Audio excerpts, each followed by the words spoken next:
Good morning guys, hope you're well, hope you're well and welcome back to another video for Motorhome Retrofits. So we have been working on a video that we've just recently done, was the Motorhome Wi-Fi.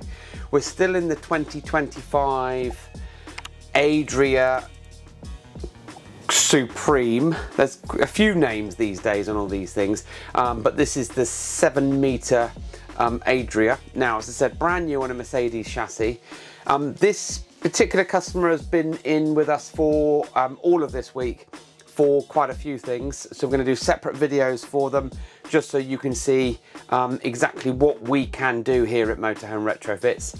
If you are already a subscriber to us, then you'll see and know what we do and how we do it, but if you are a new subscriber to Motorhome Retrofits, then it gives you an idea of some of the products that we do on a regular basis, some of the products and some of the services that we offer here at our workshop here in Dorset on the South Coast.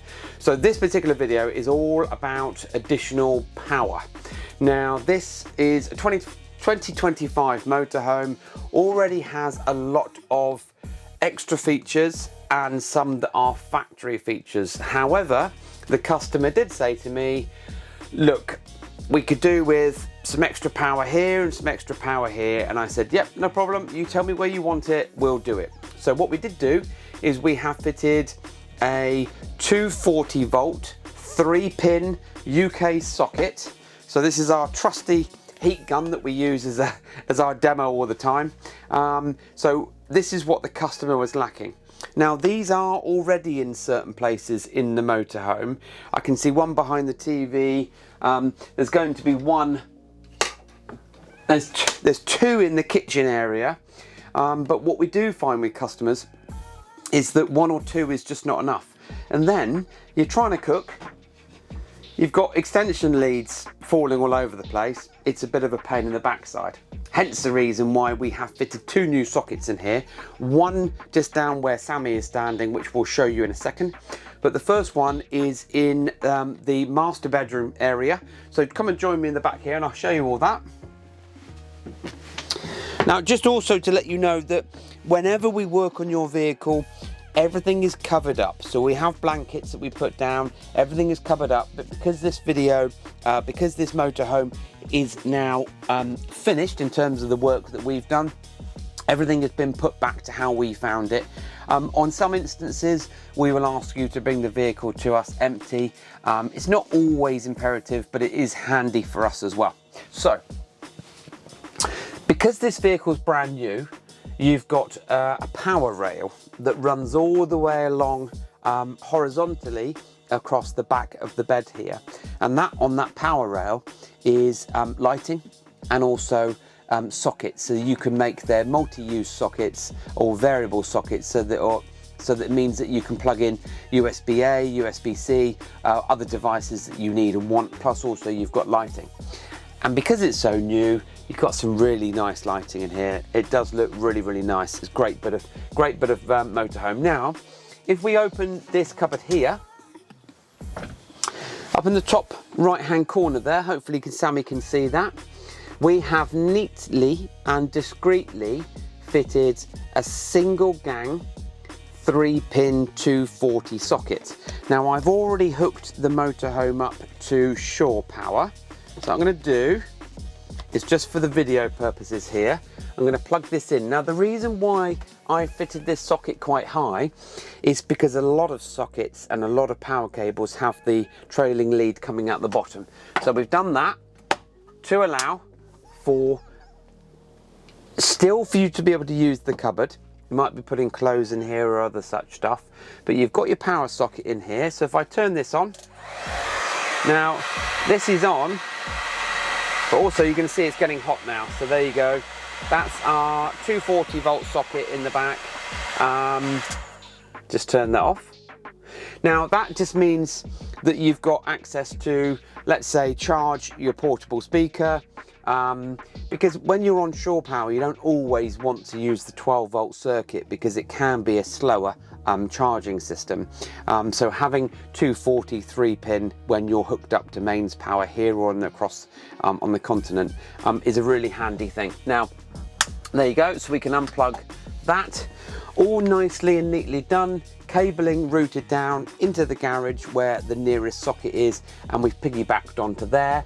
Ordinarily, when we're working on a vehicle like this, we will always try and find the consumer board and run cables to it.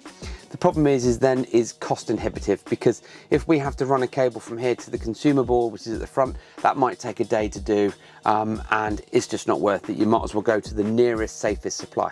Now join me at the front, I'll show you the other socket. So we're now in the main living area as such. So you've got your seating area for your dining room table, as well as your TV and other such stuff. Of course, both of these seats will just swivel round. But the customer said that they use this table a lot for when they're parked up and connected to shore power, because obviously this table will then double up by just spinning over like so. So you've got a really nice surface area. Now I'm going to, just for the purpose of the video, I'm actually going to show you where we fitted the socket. So now obviously the customer's not going to have to do what we're doing every single time, because the customer will already know where his socket is and have the extension lead plugged in. But where he wanted it was completely, utterly out of the way and not on show. So I'm just going to move the Velcro here. So let's just do this, put this here.